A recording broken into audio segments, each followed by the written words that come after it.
का हो? सुनी ना। बोला। हम चलब रहो संगे। तू मत जा, तुम्हारा बस के बात नहीं खे। इतना कमजोर नहीं खे। तोहरा संगे चल पिया हम शिवनिया। बुझनी? हाँ हाँ बुझत करी। तोहरा संगे चल पिया हम शिवनिया। कटनिया करब ना, हाँ कटनिया करब ना। तोहरा संगे हो शिवनिया कटनिया करब ना। अच्छा कटनिया करब ना, हो कटनिया करब ना, हो कटनिया करब ना। तोहरा संगे हो शिवनिया कटनिया करब ना। लगी जाई लोग सुख जाई बदनिया। बुझलू? अच्छा लगी जाई लोग सुख जाई बदनिया। घूमेलू रनिया हो घूमेलू रनिया। काहे चैत में शिवनिया घूमेलू रनिया। घूमेलू रनिया हो घूमेलू रनिया हो घूमेलू रनिया। काहे चैत में शिवनिया घूमेलू रनिया।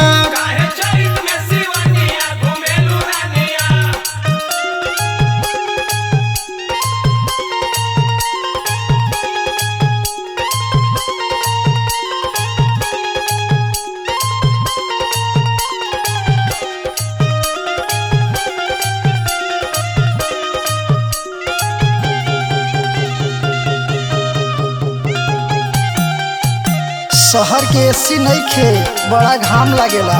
अच्छा रहे द तू मत जा, घर में आराम कर। सुनी ना। इतना न पिया हम बनी सुकुआरी। बुझनी? का बार बार बुझनी बुझावा करू। रहे द। खेतवा में काम कैले बनी तोहर प्यारी। इतना न पिया हम बनी सुकुआरी। खेतवा में काम कैले बनी तोहर प्यारी। होई नहीं कवनो पिया परेशानिया। होई नहीं कवनो पिया परेशानिया। कटनिया करब ना, हो कटनिया करब ना। तोहरा संगे हो शिवनिया कटनिया करब ना। कटनिया करब ना, हो कटनिया करब ना, हो कटनिया करब ना। तोहरा संगे हो शिवनिया कटनिया करब ना।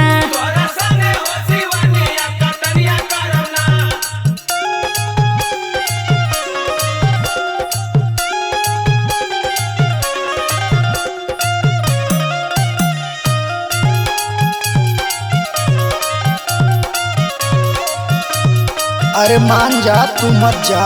ना जी। बीच में ब्रेक ना होई, पूरा दिन काम होई। हाँ तो चली। नरम नरम चाम तो हर लाग जाई घाम हो। अरे ऐसा बात नहीं खे।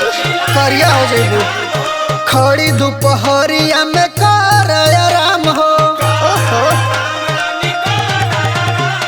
नरम नरम चाम तो हर लगी जाई घाम हो।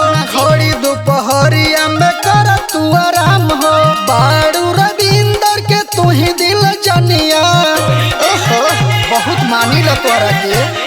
बाड़ू रविंदर के तू ही दिल जनिया। घूमेलू रनिया हो घूमेलू रनिया। काहे चैत में शिवनिया घूमेलू रनिया। घूमेलू रनिया हो घूमेलू रनिया हो घूमेलू रनिया। काहे चैत में शिवनिया घूमेलू रनिया। चला घर में बाद में कटाई। अच्छा।